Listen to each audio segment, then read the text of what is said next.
एक हफ्ते बीत गए थे और नबी अब बिल्कुल ठीक थी। हॉस्पिटल से डिस्चार्ज लेकर विष्णु घर आ चुका था।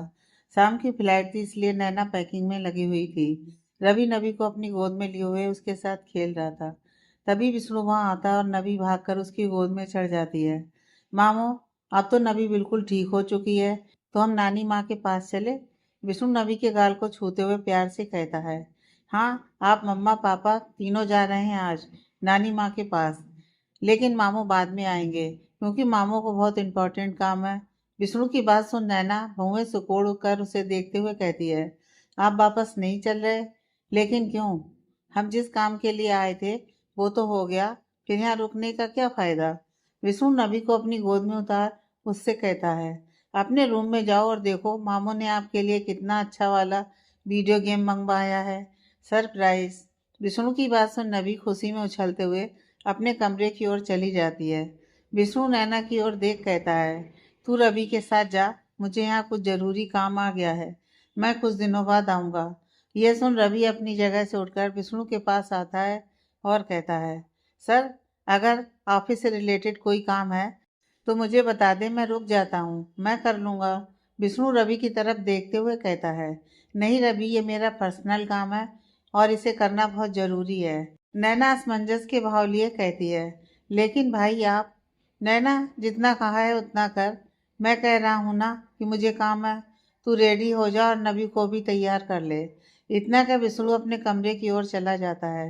नैना कुछ पल खामोश रहती है और फिर वहां से जाने लगती है, तो रवि उसका हाथ पकड़ लेता है। नैना अपने दिल को थामे हुए रवि की ओर पलटती है, तो रवि उसकी आंखों में देख कहता है। सॉरी, कल मैंने तुमसे रूडली बिहेव किया।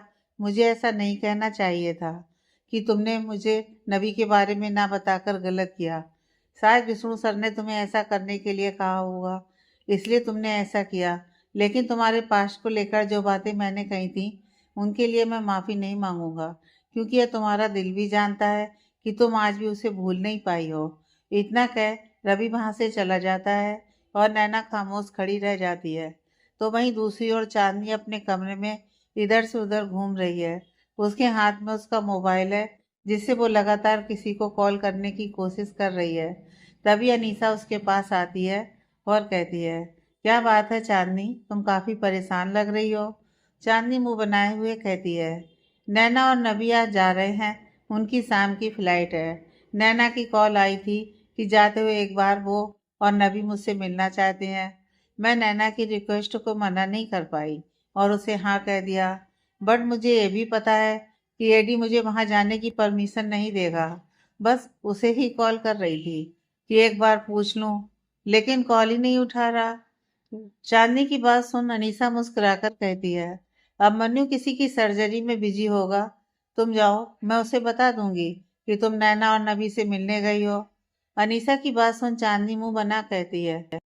एडी गुस्सा करेगा, उसने कहा था कि मैं उसे बताए बिना कहीं ना जाऊं। अनीसा कहती है। देखो चांदनी, नैना और नबी फिर कभी नहीं लौटेंगे यहाँ। तुम्हें उन दोनों से एक बार जरूर मिलना चाहिए, और जब तक अब मन्नू अपनी सर्जरी से फ्री होगा तब तक वो लोग यहाँ से निकल जाएंगे। चांदनी अनीसा की ओर देखते हुए कहती है। तो मैं क्या करूँ? क्या मैं एडी को बताए बिना ही चली जाऊं? ये सुन अनीसा कहती है। मैं अब मन्नू को समझा दूंगी, तुम चिंता मत करो। और तुम चाहो तो घर में माँ से परमिशन ले लो वहां जाने की। That's it. अनीसा की बात सुन चांदनी मुस्कुराते हुए कहती है। आई थिंक तुम बिल्कुल सही कह रही हो, मैं माँ से परमिशन ले लेती हूँ। इतना कह चांदनी वहां से निकल जाती है। ये देख अनीसा के होंठों पर एक मुस्कुराहट आ जाती है। शाम का वक्त, नैना रेडी हो रही थी, तभी घर की डोरबेल बजती है। विष्णु जाकर दरवाजा खोलता है तो अपने सामने चांदनी को खड़े हुए देख विष्णु की आंखों में फिर से वही जज्बात, वही दर्द उभरने लगते हैं। चांदनी अपनी मासूम निगाहों से एक नज़र विष्णु की ओर देखती है और फिर अपनी नज़रें फेरते हुए कहती है। वो, मैं नैना और नबी से मिलने आई थी। विष्णु कुछ कहे बिना दरवाजे से पीछे हट जाता है, तो चांदनी अपने कदम बढ़ा करके अंदर आती है। तभी नैना चांदनी के पास आती है। नैना को देख चांदनी उसके गले से लग जाती है। हम बस एक ही बार मिले थे, लेकिन ऐसा फील हुआ जैसे रिश्ता है मेरा तुमसे। नबी बहुत ही प्यारी बच्ची है, मैं चाहती थी कि वो बिल्कुल ठीक हो जाए। आज तुम अपनी बच्ची को सही सलामत यहाँ से लेकर जा रही हो, इस बात से मैं बहुत खुश हूँ। मैं तुम दोनों को हमेशा याद करूंगी। नैना भी चांदनी की ओर देख कहती है, सब आपकी वजह से ही तो हुआ है। अगर आप डॉक्टर अभिमन्यु को नहीं मनाती तो शायद ये पॉसिबल ना होता। थैंक यू सो मच आप दोनों के सपोर्ट के लिए। नैना की बात सुन चांदनी मुस्कुरा देती है। वो चारों ओर अपनी नजरें दौड़ाते हुए कहती है, नबी कहाँ है? नैना कहती है, वो मुझे तंग कर रही थी रेडी होने में, इसलिए उसके पापा उसे बाहर घुमाने लेकर गए हैं। आते ही होंगे। चांदनी अपने पर्स से एक गिफ्ट बॉक्स निकालकर नैना की तरफ बढ़ाती है और कहती है, ये मेरी तरफ से नबी के लिए एक छोटा सा गिफ्ट है। उस गिफ्ट को देख नैना कहती है, इसकी क्या ज़रूरत थी? प्लीज़ रख लो, ये मेरा प्यार है नबी के लिए। अब मैं चलती हूँ, ध्यान रखना खुद का और नबी का। नैना कहती है, चाय तो पी कर जाओ। चांदनी कहती है, मुझे जाना होगा, मैं बस तुमसे मिलने आई थी। एडी को बताया नहीं मैंने कि मैं यहाँ आई हुई हूँ, और वो फिक्र कर रहा होगा। मैं चलती हूँ। इतना कह चांदनी वहां से आगे बढ़ जाती है। लेकिन वो कुछ कदम ही आगे बढ़ती है कि विष्णु, जो इतनी देर से एक कोने में खामोश खड़ा हुआ था, तेज आवाज में कहता है, क्या मैं आपको छोड़ दूं? विष्णु की आवाज सुन चांदनी के कदम ठहर जाते हैं। वो पलटकर विष्णु की ओर देखती है। विष्णु उसके बिल्कुल नजदीक आ चुका था। चांदनी अपनी फीलिंग्स को काबू करते हुए कहती है, आपका धन्यवाद, लेकिन मैं अपने ड्राइवर के साथ आई हूँ, और आपकी तो फ्लाइट भी है थोड़ी देर में। मैं नहीं चाहती कि मेरी वजह से आपको देर हो जाए। इतना कह चांदनी चुपचाप वहां से निकल जाती है। कुछ देर बाद रवि और नैना नबी को साथ लिए एयरपोर्ट के लिए निकल चुके थे। तेजा उन दोनों को सही सलामत एयरपोर्ट तक छोड़ने के लिए गया हुआ था।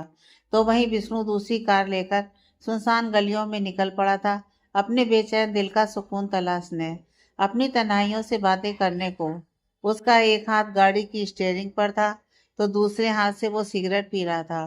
कुछ दूर चलते हुए अचानक विष्णु की नज़र सड़क किनारे खड़ी एक गाड़ी पर पड़ती है।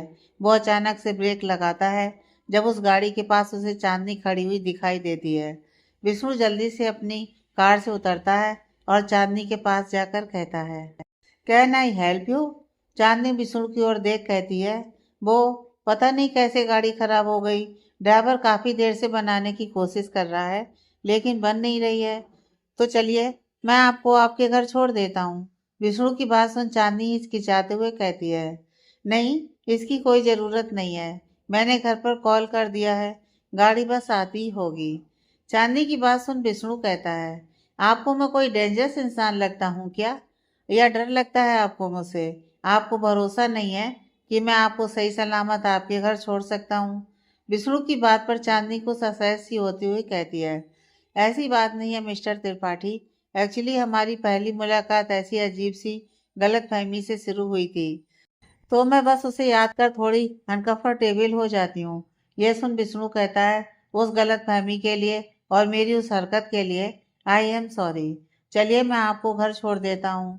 चांदनी चाह कर भी मना नहीं कर पाती। विष्णु उसके लिए अगली सीट का दरवाजा खोलता है, तो चांदनी चुपचाप बैठ जाती है। विष्णु भी ड्राइविंग सीट पर बैठ जाता है और कार को वहां से आगे बढ़ा देता है। दोनों कुछ पल के लिए खामोश रहते हैं।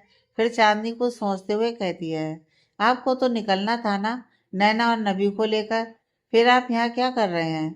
चांदनी की बात सुन विष्णु कहता है, हाँ, वो लोग निकल गए हैं। मुझे कुछ काम था, इसलिए मैं कुछ और दिन मुंबई में रुकने वाला हूँ। ये सुन चांदनी कुछ नहीं कहती। वो खिड़की से बाहर देखने लग जाती है। ठंडी ठंडी हवाएं चांदनी के बदन को सहला रही थी, गुदगुदा रही थी। इस फीलिंग से चांदनी के होठों पर एक मुस्कान आ गई थी। तो विष्णु अपना सिर चांदनी की ओर किए हुए एकटक उसके चेहरे को निहार रहा था। तेज हवाओं के साथ खेलती उसकी जुल्फें, होठों पर खिली हुई मुस्कान, मासूम चेहरा विष्णु के दिल को बगावत करने पर मजबूर कर रहे थे। अचानक चांदनी की नज़र विष्णु पर पड़ती है, जो अपनी निगाहों में एक अजनबी सी कशिश लिए चांदनी को निहार रहा था। चांदनी कुछ घबरा सी जाती है। वो कहती है, मिस्टर त्रिपाठी सामने देखिए। लेकिन विष्णु को कुछ सुनाई नहीं दे रहा था। उसे दिखाई दे रहे थे तो चांदनी के हिलते हुए होंठ। चांदनी सहमी हुई कहती है, मिस्टर त्रिपाठी, क्या हो गया आपको? आप मुझे ऐसे क्यों देख रहे हैं? प्लीज सामने देखिए। विष्णु अभी भी कुछ रिएक्ट नहीं कर रहा था। वो बस चांदनी को अलग निगाहों से देखे जा रहा था। चांदनी चिढ़ते हुए कहती है, मिस्टर त्रिपाठी, प्लीज गाड़ी रोकिए। हो क्या गया है आपको? मुझे ऐसे क्यों देख रहे हैं आप? विष्णु खोया हुआ सा कहता है, can't control my self, I am sorry. इतना का विष्णु झटके से कार में ब्रेक लगाता है और इससे पहले कि चांदनी कुछ कहती, विष्णु चांदनी के सिर के पीछे मजबूती से अपना हाथ लगाते हुए उसको होठों को अपने लबों के बीच कैद कर लेता है। चांदनी उसके सीने में अपने हाथ रख खुद से दूर धकेलने की कोशिश करती है, लेकिन विष्णु के सामने उसकी कोई कोशिश कामयाब नहीं हो रही थी। वो चांदनी के लबों को अपने होठों के बीच कैद किए हुए लगातार पैशनेट किस कर रहा था, मानो जन्मों की प्यास आज बुझाना चाह रहा था। लेकिन ये प्यास ही ऐसी थी कि बुझने का नाम नहीं ले रही थी और विष्णु का किस अब जुनूनी होता जा रहा था। उसके हाथ चांदनी के बदन को टटोलने लगे थे और चांदनी बस उसको छुड़ाने की कोशिश करती जा रही थी। काफी देर के बाद विष्णु को चांदनी की कोशिशें कम होती महसूस होती हैं। उसका शरीर ढीला होने लगता है। एक तो वो विष्णु की कैद से छूटने के लिए अपनी सारी एनर्जी लगा चुकी थी, ऊपर से विष्णु के इस हार्ड किस से उसे सांस लेने में भी दिक्कत महसूस हो रही थी। चांदनी की ऐसी हालत महसूस कर विष्णु उसके होठों को आजाद कर उसका चेहरा अपनी हथेलियों के बीच भरे हुए अब उसे देखने लगता है। चांदनी गहरी सांसें लेते हुए अपने सूखे गले को बड़ी मुश्किल से फूंक गटकते हुए विष्णु की ओर देखती है। विष्णु उसके मासूम चेहरे को अपनी हथेलियों के बीच भरे हुए प्यार से उसे निहार रहा था। चांदनी का गुस्सा अब तक बढ़ चुका था। वो विष्णु का हाथ झटक उसे पीछे करती है और जोर का थप्पड़ उसके गाल पर चिपका देती है। विष्णु का चेहरा एक ओर झुक जाता है, लेकिन वो कुछ भी रिएक्ट नहीं करता। चांदनी अपनी आंखों से बह रहे आंसुओं को पोंछते हुए कहती है, एक नंबर के घटिया इंसान है आप, लेकिन गलती आपकी नहीं, गलती मेरी है जो आपकी नीयत जानते हुए भी मैंने आपसे हेल्प ली और आपकी गाड़ी में बैठ गई।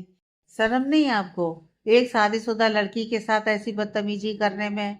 आप अच्छे से जानते हैं कि मैं अभिमन्यु धनराज की बीवी हूँ, फिर भी आपने मुझे छुआ। क्या यही संस्कार हैं आपके? ये सब कहते हुए चांदनी की आंखों से मोटे मोटे आंसू बह निकले, जिन्हें देख विष्णु को अपनी गलती रियलाइज हो रही थी। चांदनी में सुरभि को तलाशते हुए विष्णु के सिर पर मानो एक नशा सवार हो गया था और उस नशे में उसने यह गलती कर दी। लेकिन अब चांदनी की बातें, उसका रोना और उसके आंसू देख विष्णु को अपनी गलती का एहसास हो रहा था। वो हिम्मत जुटा कहता है, listen Mrs Dhanraj, I am very sorry. Actually shut up, just shut up. अपनी गलती के लिए एक्सक्यूज मत दीजिए और एक बात याद रखिएगा, जिंदगी में कभी मुझे अपनी शक्ल ना दिखाइएगा। आई हेट यू, बहुत नफरत है मुझे आपसे। चांदनी की बातें न जाने क्यों विष्णु को इतनी चुभ रही थी कि उसके दिल का दर्द उसकी आंखों में नमी बनकर झलकने लगा। चांदनी कार का दरवाजा खोलती है और तेज कदमों से आगे बढ़ जाती है। ये देख विष्णु अपने होश में आते हुए अपनी ओर से उतरता है और चांदनी के पीछे पीछे जाते हुए उसे आवाज लगाने लगता है, मिसेस धनराज प्लीज रुकिए, आई एम सॉरी। देखिए रात हो चुकी है और अंधेरा भी बहुत है, आपका ऐसे अकेले जाना सेफ नहीं है। प्लीज मैं आपको घर छोड़ देता हूँ। विष्णु की बातें कानों में पड़ते ही चांदनी चिढ़ते हुए कहती है, मर जाऊंगी लेकिन इस बार आपकी घटिया चाल में नहीं फंसूंगी। ऐसा कहते हुए चांदनी लगातार अपने कदम बढ़ा रही थी और विष्णु भी चांदनी के पीछे पीछे अपने कदम बढ़ाते हुए कह रहा था, Mrs Dhanraj listen to me, I am really sorry, please रुक जाइए, मैं आपको घर छोड़ देता हूँ। चांदनी अपने कदम बढ़ा ही रही थी कि उसके ठीक सामने एक कार आकर रुकती है। उस कार को देख चांदनी के कदम रुक जाते हैं तो विष्णु भी चांदनी से कुछ कदम दूर अपने कदमों को रोक खड़ा हो गया था। उस कार से अभिमन्यु जल्दी से उतर चांदनी के करीब आता है और उसे झटके से अपने सीने में छुपा लेता है। यह देख विष्णु के हाथों की मुठ्ठियां कस जाती हैं। अभिमन्यु चांदनी का चेहरा अपनी हथेलियों के बीच भर उसे देखते हुए कहता है, आर यू ओके? तुम ठीक तो हो ना? चांदनी रोते हुए कहती है, आई एम सॉरी एडी, मैंने तुम्हारी बात नहीं मानी, तुम्हें बताए बिना घर से बाहर निकली। तुम सही कहते हो, दुनिया बहुत बुरी है, किसी पर भी भरोसा नहीं किया जा सकता। चांदनी की बात सुनते हुए अभिमन्यु की नजर पीछे खड़े विष्णु पर चली जाती है और विष्णु को देखते ही अभिमन्यु के तन बदन में आग लग जाती है। वो विष्णु को घूरते हुए चांदनी से कहता है, जाकर गाड़ी में बैठो। चांदनी अभिमन्यु की बाजू पकड़ कहती है, तुम भी चलो प्लीज। अभिमन्यु कहता है, बस 2 मिनट में आया, तुम जाकर बैठो। चांदनी चुपचाप जाकर कार में बैठ जाती है तो अभिमन्यु विष्णु के नजदीक आकर उसे घूरते हुए कहता है, आई होप कि तुमने मेरी चंदा को हर्ट नहीं किया है। लेकिन उसका चेहरा बता रहा है कि तुमने कोई घटिया हरकत की है उसके साथ। अभी के लिए जा रहा हूँ क्योंकि इस वक्त वो कुछ भी बताने की हालत में नहीं है, लेकिन अगर उसने मुझे बताया कि तुमने उसके साथ कोई बदतमीजी की है तो छोड़ूंगा नहीं मैं तुम्हें। विष्णु अब मन्नू को देखते हुए कहता है, मैंने कुछ नहीं किया, उनकी गाड़ी खराब हो गई थी, मैंने बस उन्हें हेल्प ऑर्डर की थी और घर छोड़ने की बात कही थी, लेकिन वो अचानक ही गाड़ी से उतर गई। विष्णु की बात सुन अभिमन्यु उसे घूरते हुए कहता है, तुमने मुझसे एक दिन पूछा था कि हमारी कोई दुश्मनी नहीं है, फिर मैं तुमसे इतनी नफरत क्यों करता हूँ? तो उसकी वजह यही है मिस्टर विष्णु राय त्रिपाठी कि जैसा तुम्हारे बारे में सुना था तुम बिल्कुल वैसे ही निकले। अगर आज तुम्हारी फ्लाइट थी इस शहर से वापस जाने की तो फिर तुम गए क्यों नहीं?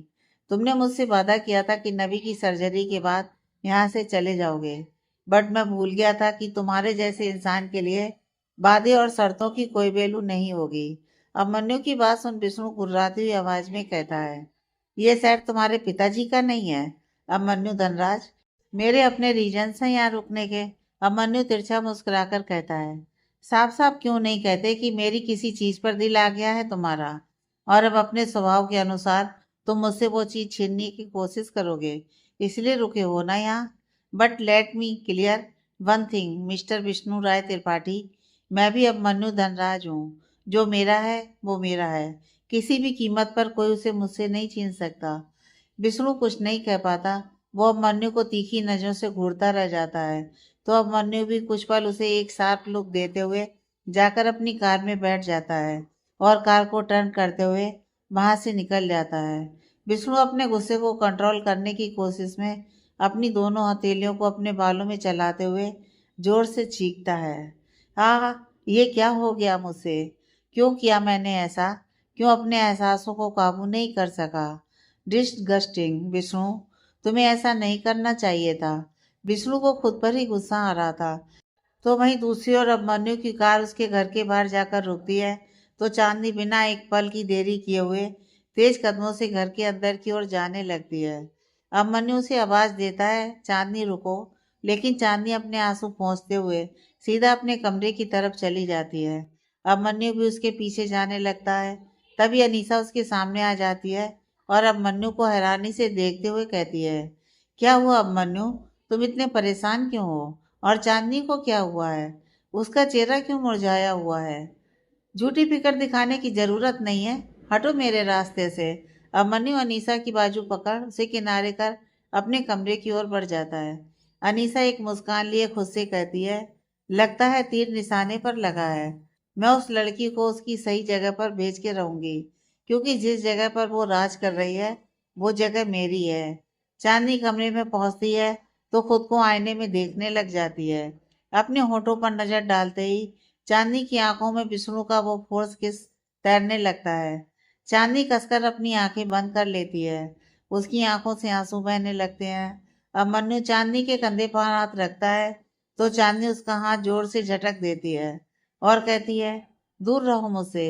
लेकिन जब उसे एहसास होता है कि ये विष्णु नहीं बल्कि अभिमन्यु है तो वो अभिमन्यु की ओर देख कहती है, आई एम सॉरी एडी, मैंने देखा नहीं कि तुम हो, मुझे लगा, तुम्हें लगा कि विष्णु राय त्रिपाठी ने तुम्हें छुआ। अभिमन्यु का यह सवाल सुन चांदनी खामोश हो जाती है। वो अभिमन्यु से अपनी नजरें और अपना चेहरा दोनों फेर लेती है तो अभिमन्यु उसके करीब आकर उसके कंधे पर हाथ रख उसे देख कहता है, क्या किया उसने? मुझे सच सच बताओ चांदनी, क्या उसने तुम्हारे साथ कोई गलत हरकत की? क्या कोई बदतमीजी की? चांदनी बिल्कुल खामोश थी, जैसे मनी मन सोच में डूबी हुई थी कि वो अभिमन्यु को सच कह दे या नहीं। अभिमन्यु से झकझोरते हुए कहता है, कुछ पूछ रहा हूँ मैं तुमसे चांदनी, मुझे बताओ क्या हुआ था? चांदनी अपने आंसू पोंछ कहती है, नैना की कॉल आई थी कि वो मुझसे मिलना चाहती है, आखिरी बार, इसलिए मैं उससे मिलने गई थी। लेकिन जब मैं लौट रही थी तो मेरी गाड़ी खराब हो गई। इतने में मिस्टर त्रिपाठी वहां से गुजर रहे थे तो उन्होंने मुझे हेल्प ऑफर की। मैं उनकी बातों में आकर उनकी कार में बैठ गई। लेकिन फिर फिर क्या हुआ? तुम चुप क्यों हो गई, बोलो, क्या किया उसने? अभिमन्यु की आंखों में बेचैनी साफ नजर आ रही थी। चांदनी अपनी नजर चुरा कहती है, वो गाड़ी बहुत तेज चला रहे थे, मैंने उन्हें मना किया और स्पीड स्लो करने की बात कही, लेकिन वो नहीं माने। तो उनकी गाड़ी अचानक एक पेड़ से टकरा गई। बस इसी बात से नाराज थी मैं उनसे। चांदनी खुद को मनी मन कोस रही थी।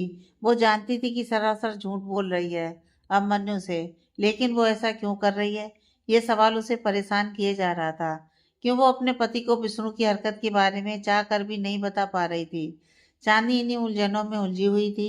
तभी विष्णु उसे देखते हुए कहता है, तुम्हें कहीं चोट तो नहीं लगी ना, या फिर इंटरनल पेन हो रहा हो तो बताओ, मैं कुछ दवा दे देता हूँ तुम्हें। अब मन्नू की बात सुन चांदनी नामे अपना सिर हिला कहती है, नहीं एडी, मुझे कोई चोट नहीं आई और मैं ठीक हूँ। बस तुम मुझे माफ कर दो। मैं आज के बाद तुम्हारी मर्जी के बिना कहीं नहीं जाऊंगी। Sorry Eddie, I am so sorry. इतना कहते हुए चांदनी का गला रुंध जाता है। तो अब मन्नू उसे गले से लगाते हुए उसके बाल सहलाने लगता है और कहता है, इट्स ओके, मैं नाराज नहीं हूँ तुमसे। तुम बस अपना ध्यान रखो। दवाइयाँ खाई तुमने अपनी? चांदनी नामे अपना सिर हिला देती है। तो अब मन्नू से कहता है, मैं अभी दवाइयाँ लेकर आता हूँ तुम्हारी। अब मन्नू वहां से चला जाता है और चांदनी खुद पर चिढ़ते हुए गुस्से में तकिया उठाकर फेंकने लग जाती है। तो वहीं दूसरी ओर विष्णु अपने घर में अकेला बैठा हुआ था। वो अपने हाथ में ड्रिंक से भरा गिलास लिए हुए खुद को नशे में डुबा रहा था। तो उसका दिल इस वक्त डूबा हुआ था चांदनी के एहसासों के नशे में। रह रहकर निगाहों के सामने वही पल आ जाता था जब विष्णु ने चांदनी को जबरदस्ती किस किया। विष्णु सारा ड्रिंक एक सांस में खत्म कर देता है। इतने में तेजा वहां आता है और विष्णु के सामने सिर झुकाते हुए कहता है, बॉस, पिछले दिनों डॉक्टर अभिमन्यु के बारे में बहुत कुछ पता करने की कोशिश की। पता नहीं कुछ खास हमारे हाथ आया भी या नहीं, लेकिन फिर भी मैं आपको बता देता हूँ। खास है या नहीं वो मैं डिसाइड करूंगा तेजा, तुम बस बोलो कि क्या पता चला। विष्णु की बात सुन तेजा कहता है, डॉक्टर अभिमन्यु वहां से 3 साल पहले एक क्रिटिकल केस की सर्जरी के लिए इंदौर गया हुआ था। उसके साथ उसकी बेटी भी गई थी, जो उस वक्त सिर्फ 4 साल की थी। मैं बस यही कहना चाह रहा था कि अगर 3 साल पहले डॉक्टर अभिमन्यु इंदौर गए थे, तो फिर अब हमारी नबी के केस के लिए इंदौर आने में क्या प्रॉब्लम थी। तेजा की बात सुन विष्णु गंभीर भाव लिए कहता है, मुझे भी ये इंसान कुछ खास समझ में नहीं आ रहा। Teja, I have a strong feeling कि आदमी कुछ बड़ा खेल खेल रहा है जो मैं समझ नहीं पा रहा हूँ। सर, एक बात कहूँ? तेजा का सवाल सुन विष्णु उसे सवालिया नजरों से देखने लग जाता है। तो तेजा कहता है, सर, अंदर की बातें तो कोई अंदर का ही इंसान बता सकता है। मुझे लगता है वो लड़की अनीसा जो डॉक्टर अभिमन्यु के घर में रहती है, वो हमारी काफ़ी हेल्प कर सकती है। डॉक्टर अभिमन्यु के सारे राज वो हमें बता सकती है। विष्णु कहता है, आई थिंक तुम सही कह रहे हो तेजा। मुझे उससे बात करनी होगी, क्योंकि मेरा दिल नहीं मान रहा कि वो मेरी सुरभि नहीं है। मेरे जज्बात, मेरे एहसास मुझे चीख चीख कर कह रहे हैं कि वो कोई अजनबी नहीं, मेरा प्यार है। मैं उस राज की तह तक पहुंच कर रहूंगा। दूसरी ओर अनीसा अपने कमरे में बैठी हुई थी। वो जैसे किसी गहरी सोच में डूबी हुई थी। तभी उसका फोन रिंग होता है। अनीसा कॉल रिसीव करती है तो दूसरी ओर से आवाज आती है, विष्णु राय त्रिपाठी बोल रहा हूँ। अनीसा एक मुस्कुराहट लिए कहती है, बोलिए मिस्टर त्रिपाठी, मैं आपकी क्या हेल्प कर सकती हूँ। विष्णु सपाट लहजे में कहता है, कल मैं मिलना चाहता हूँ तुमसे। एड्रेस, टाइम, सब कुछ तुम्हें मैसेज कर दूंगा।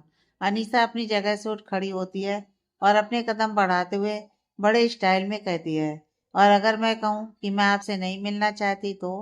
विष्णु तिरछी मुस्कान लिए कहता है, बेवकूफ़ मत समझो मुझे मिस अनीसा। पहली नज़र में तुम्हारे इरादे समझ गया था मैं अच्छे से जानता हूँ कि सिर्फ मैं ही नहीं, तुम भी मुझसे मिलने के लिए बेकरार हो।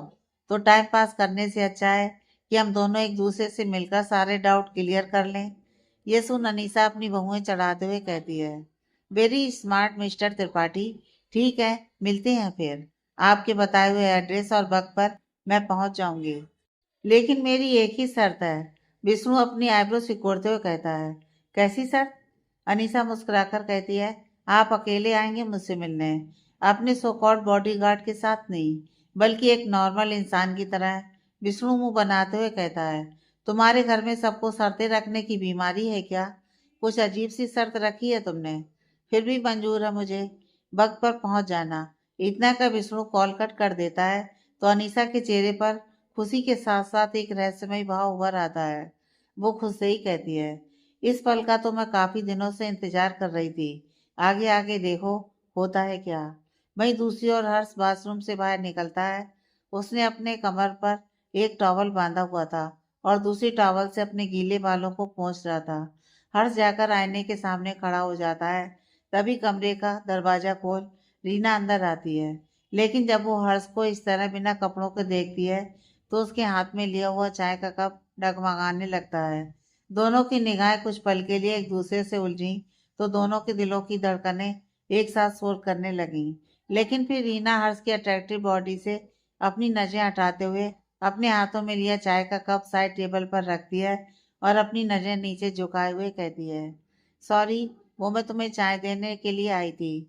रीना हिचकिचाहट के भाव लिए इतना कहती है और वहां से जाने के लिए मुड़ती ही है कि हर्ष की आवाज उसके कानों में पड़ती है, रुको। हर्ष की बात सुन रीना के कदम ठहर जाते हैं।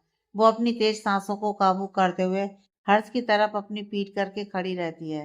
हर्ष रीना के नजदीक आ जाता है और उसके पीछे खड़े हुए कहता है, वो तुम कह रही थी ना कि तुम्हें अपने घर जाना है, तो रेडी हो जाओ। मैं बीआर हाउस जा रहा हूँ नबी से मिलने, तो तुम्हें तुम्हारे घर छोड़ दूंगा। हर्ष की बात सुन रीना उसकी ओर पलटती है और एक मुस्कान लिए कहती है, नबी वापस आ गई? वो ठीक तो है ना? उसकी सर्जरी कैसी रही? हर्ष रीना को देखते हुए कहता है, सी इज फाइन नाउ। तुम जाओ और जाकर रेडी हो जाओ। तुम्हें तुम्हारे घर छोड़ दूंगा और जब लौटूंगा तो मेरे साथ वापस आ जाना। हर्ष की बात सुन रीना के होंठ पर एक मुस्कुराहट आ जाती है और वो जल्दी में वहां से जाने के लिए अपने कदम पीछे खींचती है कि अचानक उसका बैलेंस बिगड़ जाता है और इससे पहले कि वो गिरती, हर्ष उसकी पतली कमर में अपने मजबूत हाथ डालते हुए उसे थाम लेता है। रीना हर्ष के नेक सीने में अपने मुलायम हथेलियों को चिपका लेती है। दोनों के चेहरे बेहद नजदीक थे। निगाहें एक दूसरे में उलझी हुई थीं। एक दूसरे की गर्म सांसें आपस में टकरा रही थीं और बदन की गर्माहट उन दोनों को एक दूसरे के एहसासों में डुबो रही थी। हर्ष रीना के चेहरे को बड़े गौर से देख रहा था। उसके माथे पर सजी छोटी सी लाल बिंदी, मांग में भरा सिंदूर, आंखों में गाढ़ा सा काजल, घनी पलकें, गुलाबी मुलायम होंठ। हर्ष का दिल बेकाबू होने लगा था। आखिर वो इतने सालों से रीना से प्यार करता आया है और आज उसका प्यार जब उसकी बाहों में है तो वो कैसे खुद को रोक पाए। और दोनों के होंठ भी इतने नजदीक थे कि फासला बस नाम मात्र का था, जिसे मिटाने में हर्ष खुद को रोक न सका। वो धीरे से अपने होंठ रीना के होंठों पर रख देता है। दोनों के लब एक दूसरे से जुड़े तो बदन में मानो एक तूफान सा उठ गया हो। लेकिन लबों का जुड़ना किसमें तब्दील होता है उससे पहले ही हर्ष खुद को काबू कर लेता है और अपने होंठों को रीना के होंठों से अलग कर उसे सहारा देकर सही से खड़ा करता है। हर्ष और रीना दोनों ही एक दूसरे से अपनी नजरें चुरा रहे थे। हर्ष असहज होते हुए कहता है, सॉरी, गलती से हो गया। तुम जाओ और रेडी होकर नीचे मिलो मुझे। हर्ष के इतना कहते ही रीना दौड़कर उसके कमरे से बाहर निकल जाती है और हर्ष खुद पर ही गुस्सा उतारने लग जाता है। चांदनी अपने कमरे में आती है। वो जैसे ही दरवाजा खोलकर अंदर देखती है तो उसकी नजरें हैरानी से फैलकर बड़ी हो जाती हैं। पूरा कमरा दुल्हन की तरह सजा हुआ था। वो सालिशान बेड पर गुलाब की पंखुड़ियों से बना प्यारा सा दिल, फर्श पर बिखरे हुए हार्ट शेप रेड कलर के बैलून, चारों ओर जगमगा रही रोमांटिक कैंडल। यह सब देखते हुए चांदनी कमरे के अंदर आती है। तभी कोई अंदर से दरवाजा लॉक कर लेता है। इस एहसास से चांदनी मुड़कर दरवाजे की ओर देखती है तो अब मन्नू खड़ा था। अब मन्नू के होठों पर हल्की मुस्कान थी तो उसके हाथ में एक खूबसूरत सा लाल गुलाब।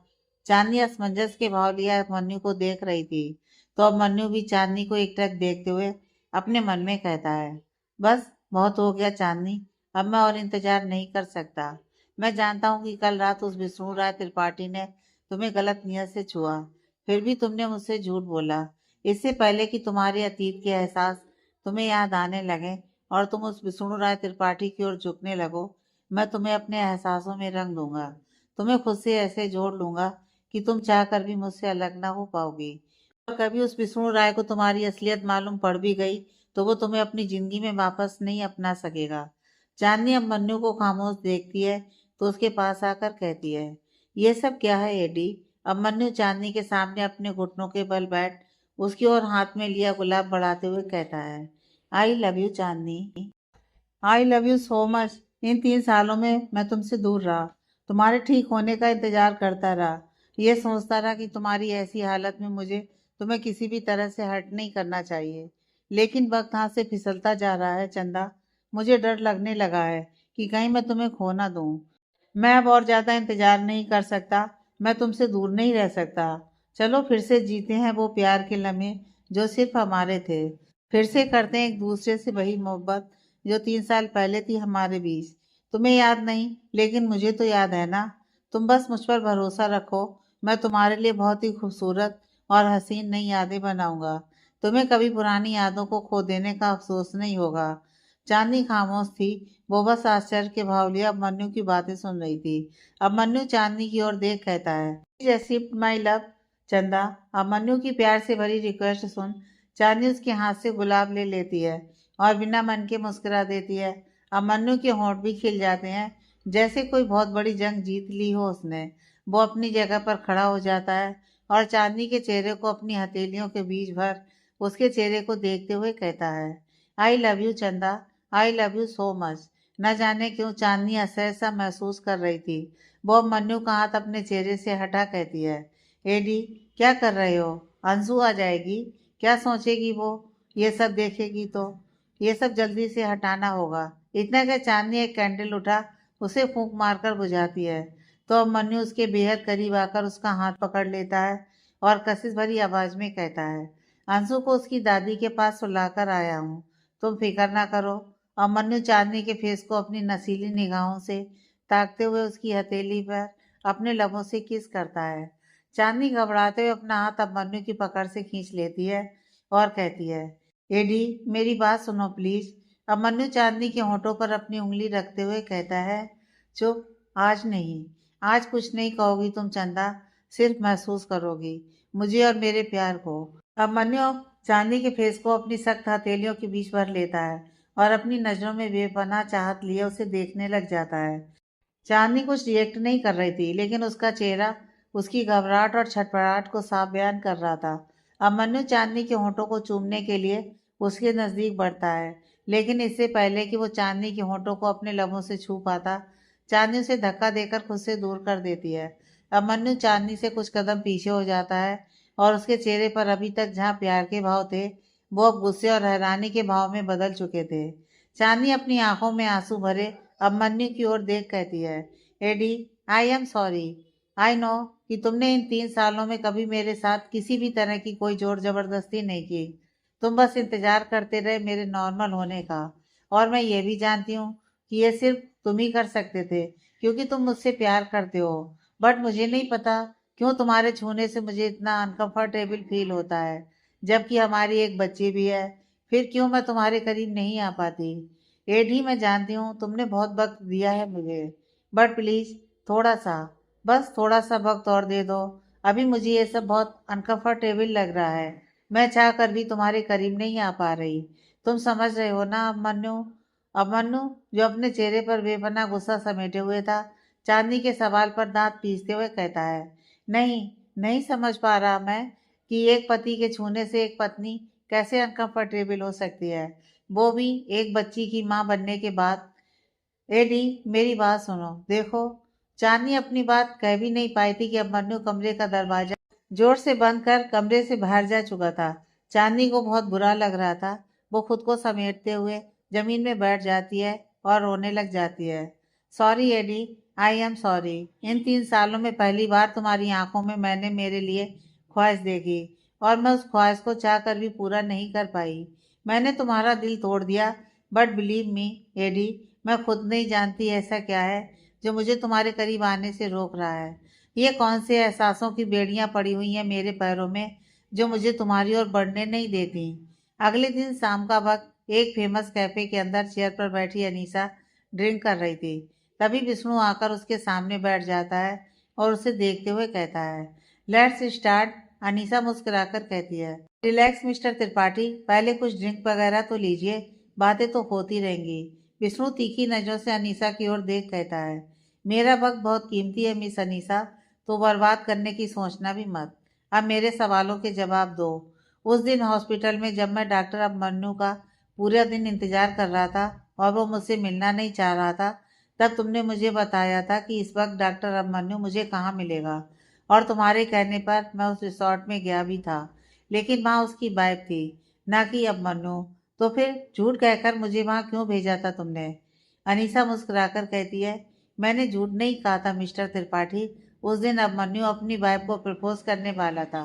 उसने वो पूरा रिसोर्ट अपनी वाइफ के लिए बुक करके रखा था। ये बात मुझे पता थी, इसलिए मैंने आपको वहाँ का एड्रेस दिया था। लेकिन अचानक अभिमन्यु को एक इमरजेंसी आ गई और उसे जाना पड़ा। और आप जब वहाँ पहुँचे तो आपकी मुलाकात हुई अभिमन्यु की वाइफ से, या फिर यूं कहूँ कि आपकी वाइफ से। अनीसा की बात सुन विष्णु आंखें बड़ी कर हैरानी से उसे देखने लग जाता है। तो अनीसा अपने गिलास में भरा हुआ ड्रिंक खत्म कर कहती है, ऐसे लुक मत दीजिए मिस्टर त्रिपाठी। आई नो कि चांदनी की शक्ल हूबहू आपकी वाइफ की तरह है। वो बिल्कुल वैसी दिखती है जैसी आपकी वाइफ थी। विष्णु बेचैन हो उठता है और अनीसा जो पैक बना रही थी उसके हाथ से गिलास लेकर सारा ड्रिंक एक बार में गटक जाता है। अनीसा तिरछा मुस्कुराकर कहती है, आराम से मिस्टर त्रिपाठी, पानी तो मिलाने देते, जल्दीबाजी में कहीं अपना दिल ना जला बैठिएगा। विष्णु गहरी सांसें लेते हुए कहता है, आगे बोलो, और क्या पता है तुम्हें? अनीसा मुस्कुराकर कहती है, मिस्टर त्रिपाठी, चांदनी की मौत को 6 महीने हो चुके थे। अब मन्नू बिल्कुल टूट सा गया था और उसकी बच्ची बस 3 साल की थी। सारा दिन मम्मा मम्मा की रट लगाकर रखती थी। घर के इतने सारे लोग भी उस बच्ची को और अभिमन्यु को चांदनी की मौत के गम से बाहर नहीं निकाल पा रहे थे।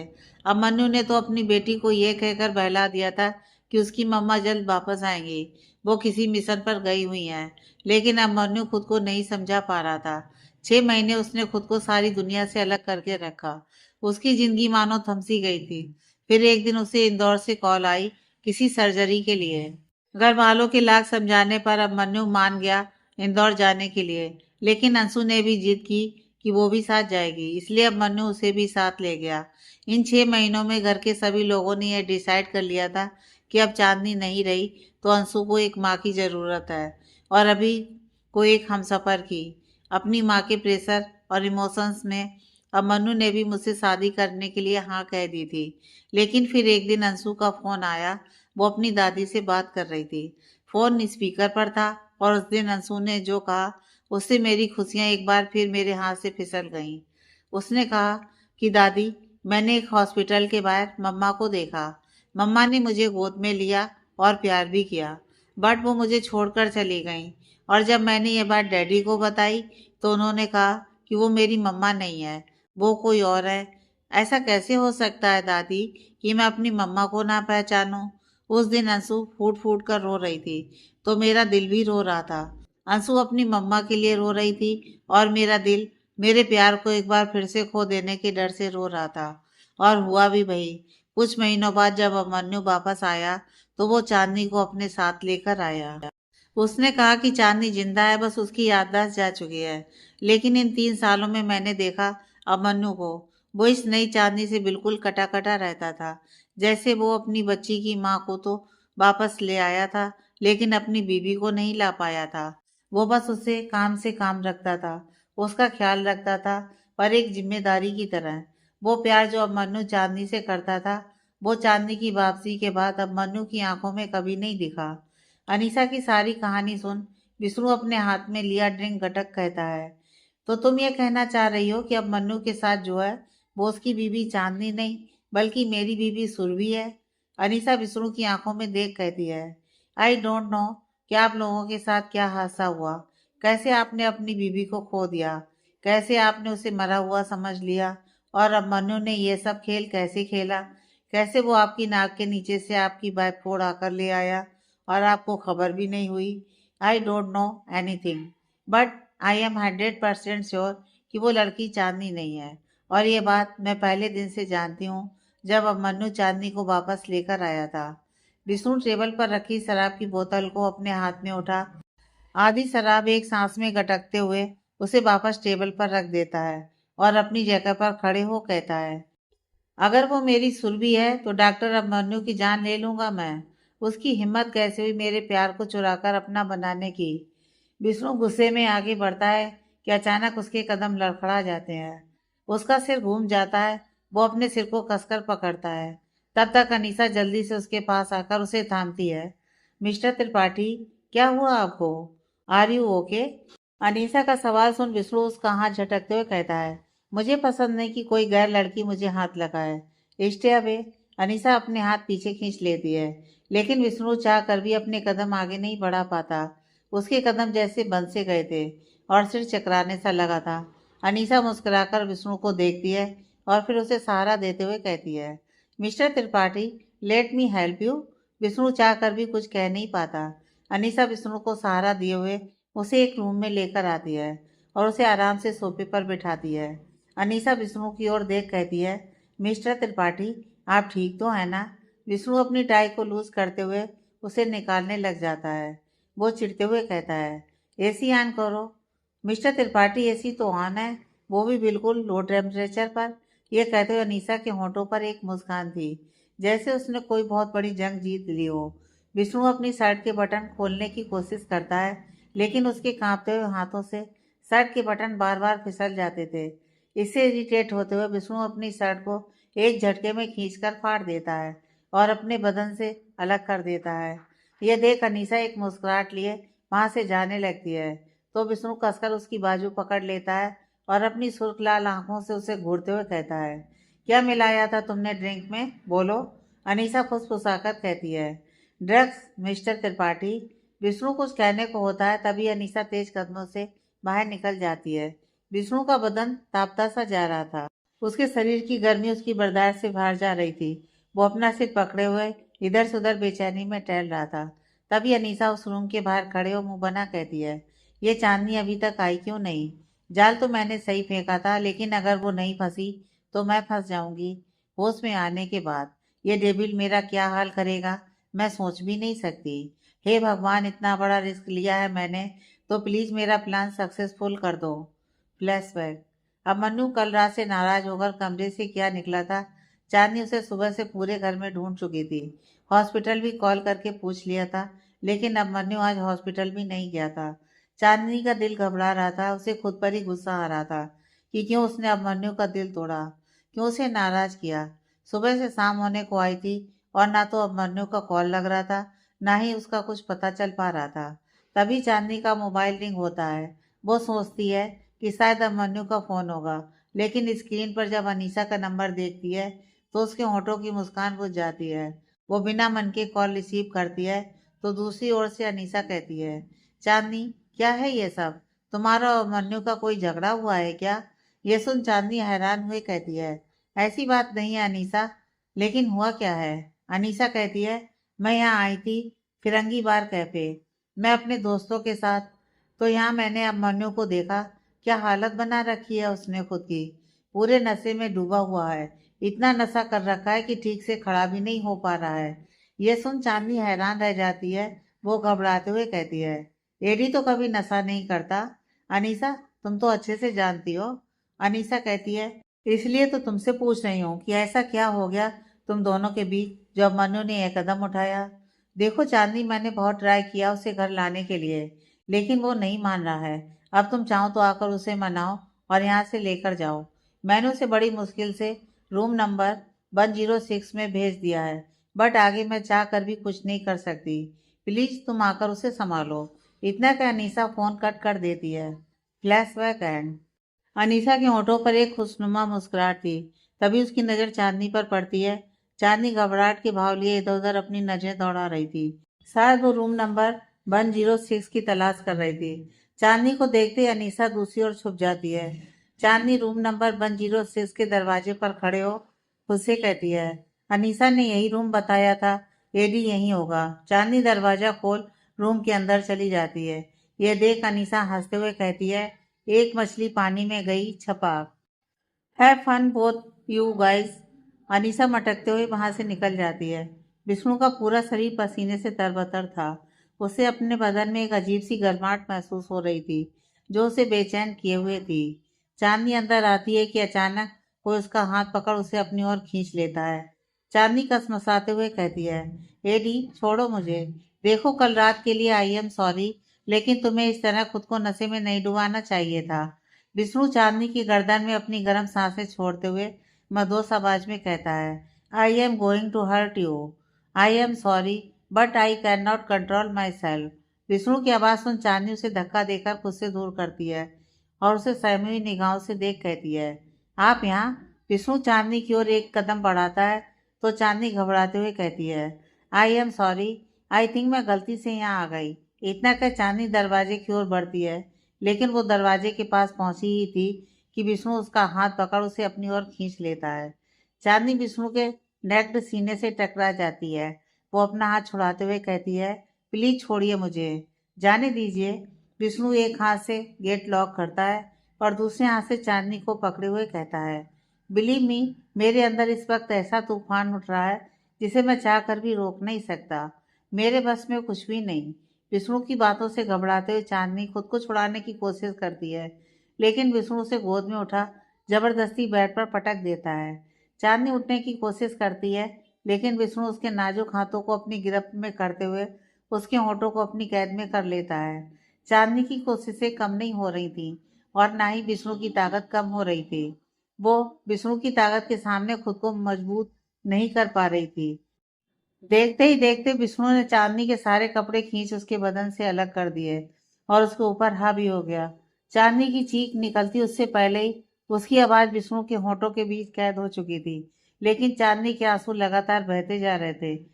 चांदनी के लिए ये रात दर्द में गुजरी तो विष्णु को तो खुद का होश ही नहीं था कि वो क्या कर रहा है। उसके शरीर की जरूरत इस वक्त इस कदर हावी हो गई थी कि आज उसने अपने प्यार को ही हर्ट कर दिया था।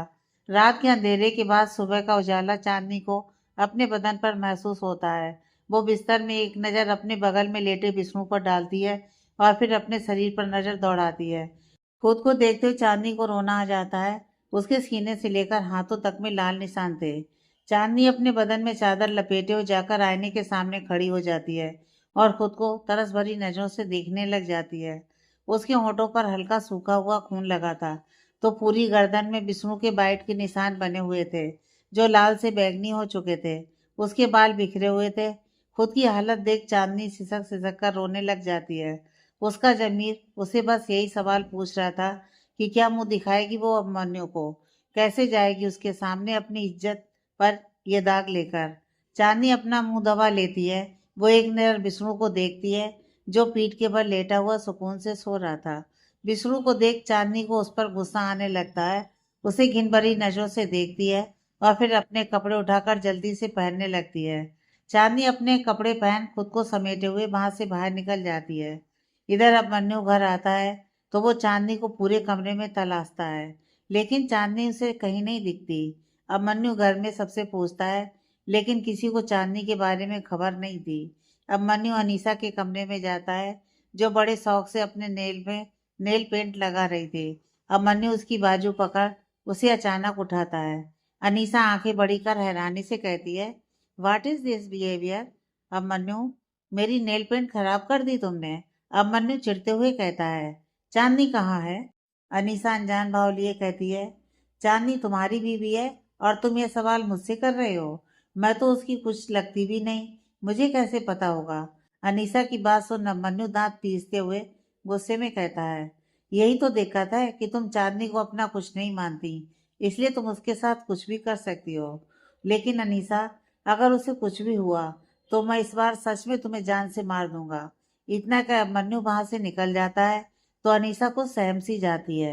वो मनी मन कहती है, एक तरफ ये अभिमन्यु और दूसरी तरफ वो विष्णु, दोनों से दुश्मनी मोल ले ली मैंने। अगर सच में चांदनी को कुछ भी हुआ तो ये दोनों छोड़ेंगे नहीं मुझे। हे भगवान, प्लान बिल्कुल वैसा ही एग्जीक्यूट हो जैसा मैंने सोचा है।